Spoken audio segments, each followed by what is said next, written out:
Les aventuriers d'HubSpot by 1 minute 30 avec Gabriel Dabichouevel. Bonjour à tous et bienvenue dans les aventuriers d'HubSpot. Je suis très heureux de vous accueillir aujourd'hui. Je suis accompagné aujourd'hui de mon associé, Gabriel Dabichouevel. Comment vas-tu? Ça va bien, et puis on a, vous le voyez, inversé les rôles. C'est aujourd'hui Rémi qui m'interviewe et moi qui vais parler. Exactement. Donc tout d'abord, bienvenue dans les aventuriers d'HubSpot, le podcast qui vous emmène dans un voyage passionnant à la découverte du monde du CRM. Je suis Rémi Poulet, votre guide pour cette aventure et associé chez 1 minute 30, partenaire d'HubSpot des entreprises ambitieuses. Notre mission est simple, vous permettre d'accélérer votre croissance client et avoir plus de leads, plus de ventes, plus de satisfaction et donc plus de reventes. Donc aujourd'hui, Gabriel, on va parler du livre qu'on va bientôt lancer sur la méthodologie autour du CRM. Est-ce que tu peux m'en dire un peu plus? Ouais, tout à fait. Ce livre, CRM Process Design, est un livre qui devrait paraître autour du mois d'avril, je crois, et ça fait un peu plus d'un an sur lequel on a travaillé. C'est un livre qui est dans la suite de la collection de méthodes qu'on a faites autour du marketing, avec un livre autour de l'acquisition, Acquisition Strategy Design, un autre autour de l'expérience client, Customer Experience Redesign, ou un autre autour des process de vente. Vous les voyez un peu derrière moi, je suis pas sûr que ça passe sur les réseaux sociaux dans le format 9/16e. Mais en tout cas, dans le prolongement de ces livres, qui sont des livres d'intelligence collective, on a souhaité faire un livre pour aider les équipes à bien choisir, bien déployer, bien utiliser son CRM. Donc, il y a une vingtaine d'outils d'intelligence collective pour mener les ateliers métiers, pour construire les pipelines, pour construire son modèle de données, pour bien utiliser le CRM par la suite, et qui permettent comme ça de s'approprier tous les enjeux du CRM avec de l'intelligence collective. Ce qui veut dire qu'autour de ça, vous séquencez quand même en étapes ou vous structurez le projet en tant que tel? Comment ça fonctionne en tant que tel? Il y a 5 grandes parties liées autour des 5 grandes étapes du déploiement d'un projet CRM. Il y a une première partie autour de l'initialisation qui permet de choisir son CRM, de comprendre le retour sur investissement de son CRM et de bien choisir son intégrateur. Il y a une deuxième partie autour de la conception qui permet, et ça on va vous présenter le premier extrait issu du livre, on a fait un petit e-book qui permet de construire son plan de déploiement, donc faire les ateliers métiers avec les différentes équipes pour comprendre les besoins, construire le plan de déploiement et construire le modèle de données. Il y a une troisième partie sur la configuration, comment bien paramétrer ses utilisateurs sur son CRM, comment bien paramétrer ses pipelines, ne pas oublier les automatismes associés à chaque étape, comment construire ses workflows, ses tableaux de bord. Et donc là-dessus, à chaque fois, il y a des outils d'intelligence collective pour animer des ateliers là-dessus et ne rien oublier dans ces éléments clés du CRM. Il y a une partie sur l'intégration. Et là-dessus, on va aller au-delà du modèle de données et voir comment les systèmes d'information qu'on doit intégrer entre eux se complètent et se transfèrent l'information, et puis après créer le mapping entre les données de chaque système. Ça, c'est des choses que tu connais très bien, le CRUDAM, ce genre de choses. Et puis, la dernière partie est sur l'usage. Comment bien utiliser son CRM, mettre en place des routines. On a défini 8 routines quotidiennes, hebdomadaires, mensuelles, trimestrielles, annuelles, à tous les niveaux de l'entreprise pour vraiment bien exploiter son CRM et avoir le meilleur retour sur investissement sur ce CRM. Ça m'a l'air super intéressant. Tu n'as pas parlé d'intelligence artificielle dans l'histoire? Ah, tout à fait. Bien sûr qu'on a intégré la dimension intelligence artificielle, mais on l'a intégré tout au long du projet. Donc, on parle d'intelligence artificielle dans les choix des fonctionnalités, bien sûr. C'est vrai que l'intelligence artificielle est en train de transformer les CRM dans leur cœur avec l'intégration d'agents. Chez Salesforce, il y a Einstein. Chez HubSpot, c'est Breeze, qui font de plus en plus de choses et qui simplifient de plus en plus les tâches. Dans le plan de déploiement, on va aussi prendre en compte tout ce qui peut être fait avec l'intelligence artificielle. Donc, c'est une vraie fonctionnalité supplémentaire de ces CRM et qu'on prend bien en compte. Et donc, la résultante de ce livre, en fait, ce que tu en extrais concrètement pour ton entreprise, c'est quoi? C'est vraiment, tu as plusieurs cas de figure où le livre est intéressant.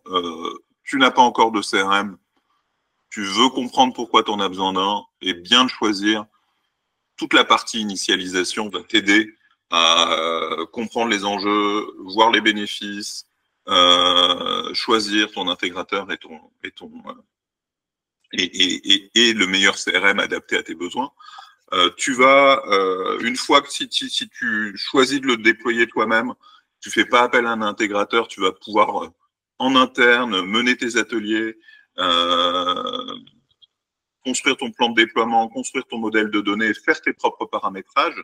Et puis, si tu as déjà un CRM, ça te permet de revenir sur ce que tu as fait, et puis utiliser, il y a aussi dans la partie usage, toute une technique pour s'auto-auditer, et auto-auditer son CRM et voir ce qui est fait et bien fait. Et s'il y a des choses qui ne sont pas bien faites, ben, on peut revenir aux premières parties, refaire des ateliers métiers, refaire des paramétrages, rajouter des pipelines parce qu'on a oublié d'en faire, ou rajouter des intégrations. Notre philosophie, et tu le sais, c'est vraiment d'avoir une boucle infinie entre l'équipement et l'usage, et donc d'être en capacité de toujours enrichir le CRM, de ne pas dire qu'un équipement s'arrête après le premier déploiement. On peut toujours ajouter des nouveaux outils, intégrer de nouvelles data, pour comme ça continuer à l'enrichir et avoir une utilisation de plus en plus efficace. Oui, effectivement, un CRM, comme le reste, suit une amélioration continue. Tu as parlé d'une sortie vers le mois de mai. Est-ce qu'il y a déjà un extrait qui est disponible ou Oui, tout à fait. Il y a un premier extrait, un premier e-book qui s'appelle « Les clés du succès d'un projet CRM, 4 étapes pour un déploiement réussi ». Et dans cet e-book-là, on a 4 canevas pour mener les ateliers métiers et un 5e canevas pour construire le plan de déploiement. Donc, les 4 canevas, il y a un canevas autour de la notion d'attirer, donc du marketing. C'est un canevas qu'on peut faire avec l'équipe marketing, commerciale, enfin toutes les personnes qui sont vraiment sur cette mission d'attirer les clients. Et c'est un canevas qui est construit sous forme d'entonnoir. On retrouve ce qui a fait l'essence d'une minute 30, à savoir l'inbound marketing. Donc on retrouve un peu cet entonnoir de l'inbound marketing et on va lister comme ça toutes les actions qui sont mises en place par l'entreprise pour attirer donc le référencement naturel, les réseaux sociaux, la pub online, l'acquisition de leads via des sources externes, l'achat média, puis tout ce qui est fait pour convertir avec les landing pages, les call to action, tout ce qui est A/B testing, lead nurturing et tout ce qui est fait à la fin pour closer et transmettre avec potentiellement des sites e-commerce ou de l'alignement sales marketing. Quand on travaille sur un canevas, on va répondre à plein de questions. On va s'assurer que toutes les questions sont traitées et le fait d'avoir un canevas visuel fait qu'on ne rate pas une question, que ça fait penser à tous les participants à quelque chose et tout le monde participe. On va répondre aussi à chaque fois à des questions sur la base de données. Qu'est-ce que ça a comme impact sur la base de données? Combien on a de prospects? Combien on envoie d'emails, etc. pour se rappeler les chiffres et bien mesurer. Et on va préconstruire une to-do de tout ce qu'on doit faire en termes de contenu, d'automatisation, de reporting, d'intégration et d'IA. On avait dit que l'IA était présente partout, et d'IA. Ça, c'est le premier canevas. Il y a un deuxième canevas autour de vendre, donc qui adresse plus les équipes commerciales, qui va voir quelles sont les sources d'opportunités pour les commerciaux venant du marketing, mais aussi des partenaires et des parrainages. C'est un point qui n'était pas dans le marketing et dans l'attirer. Bien sûr aussi, ce qui est fait en termes de prospection. Et puis, on va adresser les questions de l'organisation commerciale, des types de ventes qui sont faites, en présentiel ou pas, comment sont faits les rendez-vous, quels sont les outils d'aide à la vente, quels sont les processus commerciaux, potentiellement combien on a de processus commerciaux différents, si on est en gré à gré, si on est en appel d'offres, etc. Et puis après, comment sont constituées les transactions, les devis, les produits attachés. On va parler potentiellement nécessaire d'un besoin d'avoir ou pas un CTQ. Je sais que ce sujet te tient à cœur. Et puis, on va aussi en faire, bien sûr, après un pré-plan d'action avec une to-do, contenu, automatisation, reporting.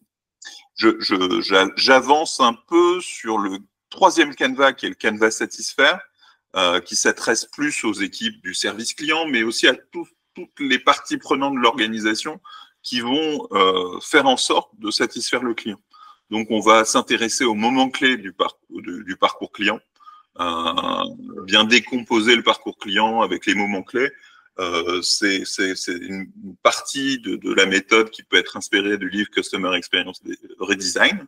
Donc, tous les moments clés, voir à ces moments-là comment on intervient dans la relation client, ce qu'on fait, comment on s'organise pour bien la traiter, comment on traite les demandes clients à ces différents moments clés et comment on met en place des newsletters vers les clients, après donc toutes les actions, des bases de connaissances, des enquêtes de satisfaction, des événements, etc.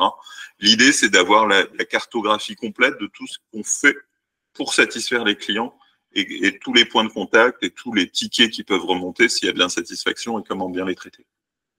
Et puis le dernier canevas va être un canevas autour de la notion de revendre et fidéliser. Là, on va un peu plus parler finalement de segmentation et de critères, essayer de comprendre quand on peut faire une revente, quand on peut faire un upsell ou un cross-sell, quand quelqu'un est sur le point de partir, donc comment l'identifier en amont pour pouvoir le rattraper. Ça, c'est des choses qui rendent un CRM extrêmement rentable, avec un vrai retour sur investissement, et qui sont souvent pas faites parce que c'est un peu plus compliqué, parce que ça vient un peu dans un deuxième temps après le lancement, parce que on n'a pas toutes les données au début, donc on n'est pas capable de le faire au début. Il faut qu'il y ait plus de données, une bonne utilisation, un peu de retour, etc. pour pouvoir le faire. Et ça, très souvent, on le recommande, même à chaque fois on disait quand on a déjà un CRM, etc. Dans un audit, c'est souvent ce qui va manquer et ce qui va permettre d'avoir un vrai retour sur investissement dans le cadre de cet audit. De mettre en place ce type d'automatisme, de segmentation, de détection d'opportunités pour ne pas rater, pour bien faire des reventes, etc. Et ça, c'est tout de suite du chiffre d'affaires en plus. Donc, c'est extrêmement visible sur la top line. Excellent. Et dernier point, une fois qu'on a fait ces 4 ateliers, qu'on a fait les 4 to-do associés, qu'on a complété les 4 bases de données associées, on est capable d'avoir une vision complète de ce qu'on va mettre en place, et on va prendre un dernier atelier pour bien répartir tout ça, avoir justement cette cartographie complète. Donc, il y a un dernier canevas qui va décomposer la colonne contenu qui était présent sur chacun des canevas en campagne, template mate, landing page, formulaire. L'idée, c'est de rentrer dans des choses assez précises, de bien clarifier les choses, les réunir pour en faire un plan d'action qu'on va présenter sous forme d'une matrice RACI. Vous n'avez pas vu tous ces templates, vous n'avez pas vu tous ces canevas. Ils sont disponibles en lien avec une landing page, bien sûr, dans les commentaires du podcast ou sous la vidéo YouTube, etc. Comme ça, vous pouvez les récupérer, c'est gratuit, mais vous nous laissez votre email. Est-ce que tu as encore des questions, Rémi ? Non, je pense qu'effectivement, on va pouvoir conclure cet épisode. Et donc, on arrive à cet épisode des aventuriers d'HubSpot est maintenant terminé.